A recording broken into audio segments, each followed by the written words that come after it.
Mm, Good morning. Let's just go straight into it, y'all. God's got a way of bringing the things up from your past, deep within the stuff that you never dealt with in the moment in which you were going through it, that you were living through it. Over the last couple days, I've done a few clips where I pretty much let you know I'm going to the eye of the storm. I'm coming out of the storm. And what it looks like isn't always pretty. It's not always yanked up and excited. It's not always overflowing with just positivity. Some days look like this. Some days look like days where you get woke up at 12 o'clock in the morning. Because God is saying, I'm taking this time for me and you. When it's quiet, when you've had a couple hours of sleep, and you've rested. And now I can use you. Now I can talk to you. Now you can listen to me. Now I can bring all that stuff from the gutter that you didn't want to pay attention to in your waking state when your conscious was at the most high. I need you when you're in your subconscious. When you're in that place between spirituality and the physical realm.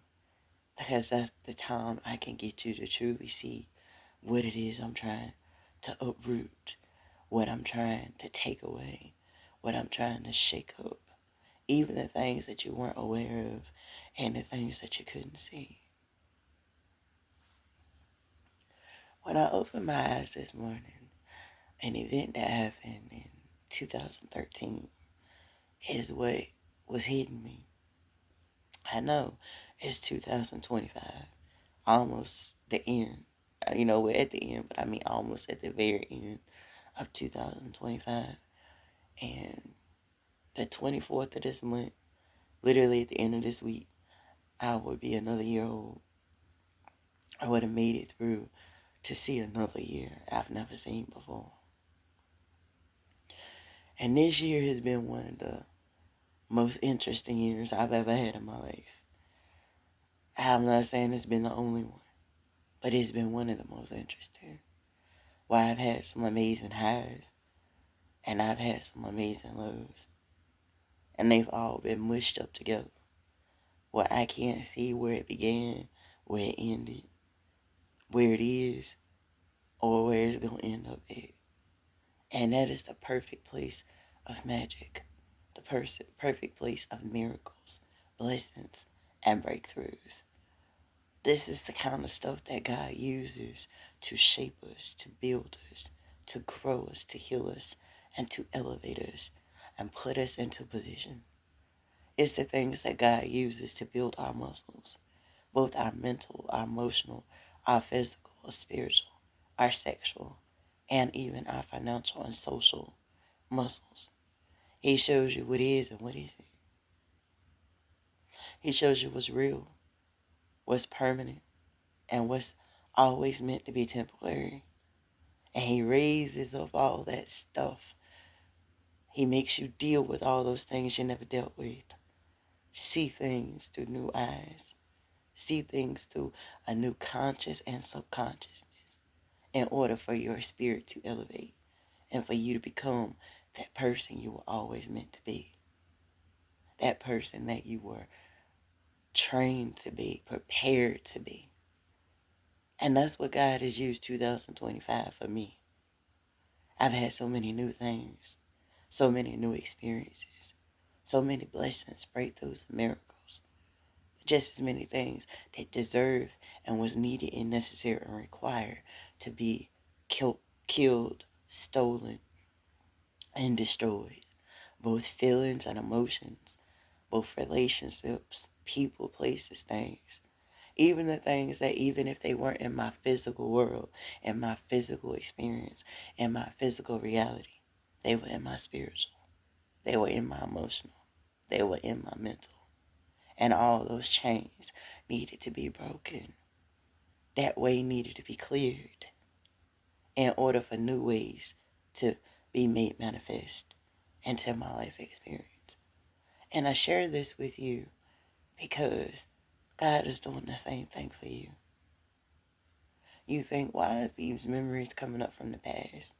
Especially if you've had an addiction, if you've been a drinker. Because instead of dealing with the things of your past, instead of dealing with the things of your past when they were present, you put a little liquor on it. Especially if you did drugs. You put a little drugs on it. Especially if, let's just be real here, sex. Let's put some more sex on it. If you are you're an addict, and baby, let me make it clear to you, being an addict is not just about drinking alcohol and drugs or sex. You can put more work on it. You can put more business on it. You can put more children on it. You can put more men and women and friends and so-called friends and associates on it. You can put more exercise on it. But the one thing that you got to put up there, the one person, the one being you got to put up there is you got to put God on it. You got to put Jesus on it. You got to put the Holy Spirit on it. You got to put yourself on it. Those are the most important ingredients that need to go on those things. Because once you put God, King Jesus, the Holy Spirit, and yourself, and not pieces of yourself, not different versions of yourself, not the self that your mama and your daddy think you're supposed to be, that your husband and your wife think you're supposed to be, that the world and society think you're supposed to be, not even the thing or the piece that you think it's supposed to be. It's all of you needs to be on it. Your true, authentic self has to be on it. Because once you put your true and authentic self on it, that's when you are looking in a mirror and you're staring into your own eyes and you're not hiding and you're not running. Those dreams that keep repeating themselves when you don't drink enough, smoke enough, have sex enough, or work enough to go unconscious. When it shows up in your daydreams. When it shows up in the silence, when you turn the TV and the music and the cell phone and the people around you off, it screams louder and louder and louder because it's calling to you. And it's not calling to you to destroy you. And if it is, it's only calling to destroy the pieces of you that has to go. The pieces of you that has to heal, so that all the shattered glass you see, that is the broken pieces of that thing you call you, so those pieces can wash away, because none of those things are you. You were never meant to carry those burdens. You were never meant to hold that scarlet A on your chest. You were never meant to be held back, held up, held down. You were never meant to be just another unicorn that's being treated like a cash cow,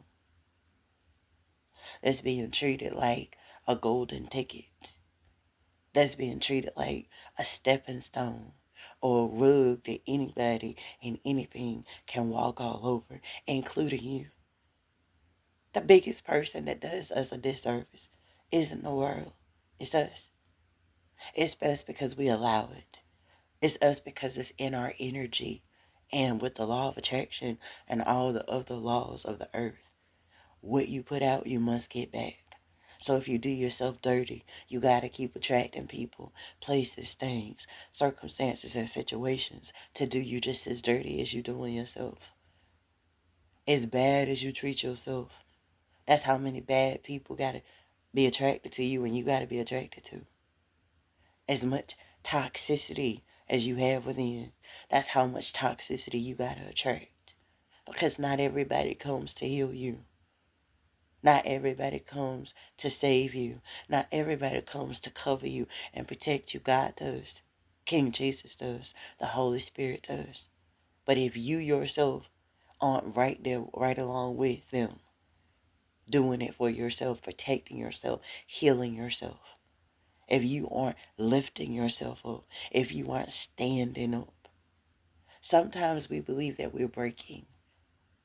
We break from the inside out, the outside in. And eventually we will start breaking down. But guess what? We weren't meant to be broke. We weren't meant to be broken. We were meant to be buildable, bendable, stretchable. We were meant to be strong and wise and brilliant and loving and passionate and excited. We were meant to have a passion to live, a will to live. One of my shows is pretty much a family member. I know that might sound weird to some, but if you know, you know. But one of my favorite shows that's like a family member is Burn Notice. And the thing that jumps out the most is the very last episode. Last two episodes. More specifically, though, the very last episode. Michael Weston and Fee and Sam, they're locked in this factory that they went in to gather evidence to bring this network down. Basically, from the very first season all the way up until the last season, the old big bad guy, excuse me, the old big bad guy that was the reason why he got a burn notice in the first place, had them locked in there and had them surrounded by his team. And his mother and the other guy from the game, I don't know his name, he was with his mom and his nephew, and they were at a different location, and they were being surrounded on all sides there too. And the bad guy pretty much called him and said, I know where you are. I'm right where you are. We got you. You're surrounded. And not only are you surrounded, but your family, the only family you got left, is surrounded. Come on out. Like, we gonna take your life, basically saying, we're gonna take all your lives. And, you know, he gave him an ultimatum, like, if you come out and we get you, you know, we might do something a little different with everybody else. We may not necessarily take their lives, but we want you. We want to take you down. And so Michael called his mom, and his mom answered. And she told him the truth. Unlike the past when he was growing up, what led to all this, you just had to go see the show if you want to get a deeper meaning and understanding. But pretty much she's saying, look, we got a detonator here. And this detonator is going to be able to get rid of most of them. But in order for your nephew, my grandson, to get out of this, somebody's going to have to be willing to press the button. We don't have enough time to create what's needed, necessary, and required in order for us to be able to press this button, you know, a different button, so the detonator can go off and it gets rid of all the bad guys, and then we get away. So somebody has to be the sacrificial lamb. Somebody's got to be that person to press this button. And she made it clear that person's going to have to be me. Like, it's my time. And I'm choosing for it to be my time in order to save your life and your friend's life, our family, our extended family's life, and in order to save my grandson, your nephew, our future. And he's like, Mom, no, no. He's like, Mom, no. I mean, imagine it. Imagine if your mom told you, this is going to be the last conversation that I have with you. Because I got to give my life up right now to save you and to save our future.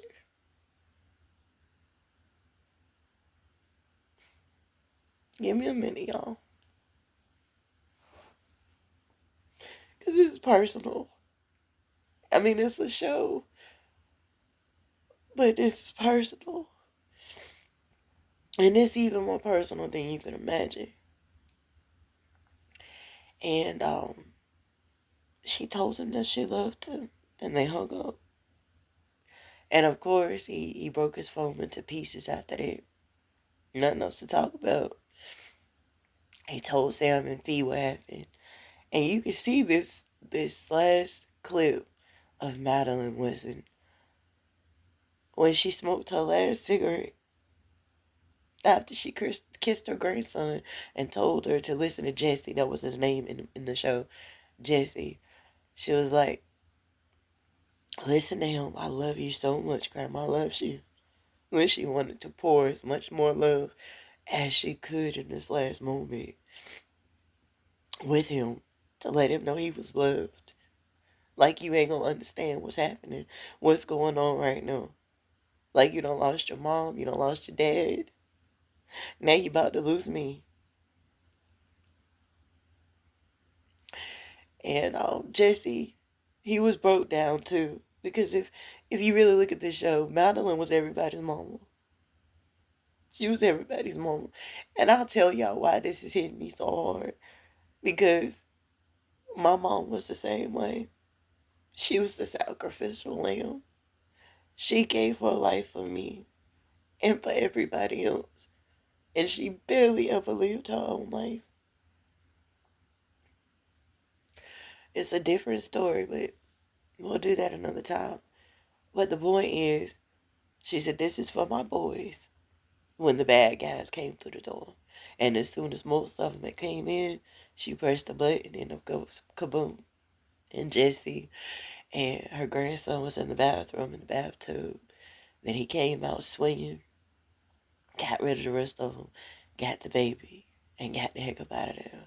And Michael told Sam and Fee what was going on. And then they made a plan that Sam was going to take the evidence out and leave. I'm almost done. They were going to take the evidence out and leave. And Fee and Michael were going to fight the bad guy. And when it got down to the bottom half of it, it was only like 2 bullets left in one gun. That's all they had left. And he told Fee she was gonna have to share her gun with him. And she's looking at him because, again, you just gotta see it.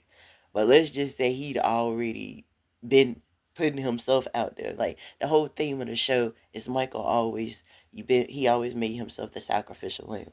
That's really the theme of it. From his childhood and from the abuse that came from his father and the hard knocks him and his little brother and his mother had to endure. He was always a sacrificial lamb. So when he signed up to be a part of the military, that's what he was doing. He was just being that little boy that constantly put himself out there as the sacrificial lamb. So that's why it was so significant what his mama did, because she's like, you've been doing it. Like, I was supposed to protect you. I was supposed to be your mother. And I was supposed to take you away from this stuff, but I wasn't strong enough and I wanted to keep the family together. And because of that, it turned you into the you that you are. So now I'm going to do as a mother what I was always meant to do. For the first time in your life, I'm going to save you. I'm going to protect you. I'm going to be there for you. I'm going to love you. And Fee's like, is this another way for you to be the sacrificial lamb and for you to die? Like, I didn't come this far. Like, yeah, I'm willing to go in or go home with you, even if that means we're going up to heaven right now. But you got to start making it easy for these people to take us to heaven, sooner than what we're ready to go. He's like, no. My mother just gave me a fresh start. My mother just gave me an opportunity to live. And for the first time, I get it. She just did that for me and it's clicked something on the inside of me. And so now I'm ready to live. And so he did the daggone thing. Got rid of all the people he could with his gun. He ran. She shot who she could. And then she threw her gun to him. And he used the last bullet to save both their lives in order for them to be able to move forward, carry on, start anew, and create a brand new legacy. And I'm telling you that you need to put yourself in Michael Weston's shoes. You need to get out of Madeline Westland's shoes. We both do. We've both been the sacrificial lamb. And the reason why I say that is you are both of them. You are that person that sacrificed yourself or not gone hard for yourself.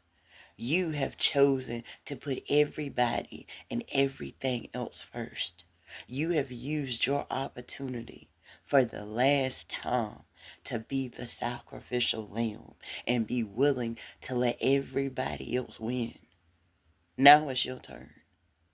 Because only when you accept that now it's all about you.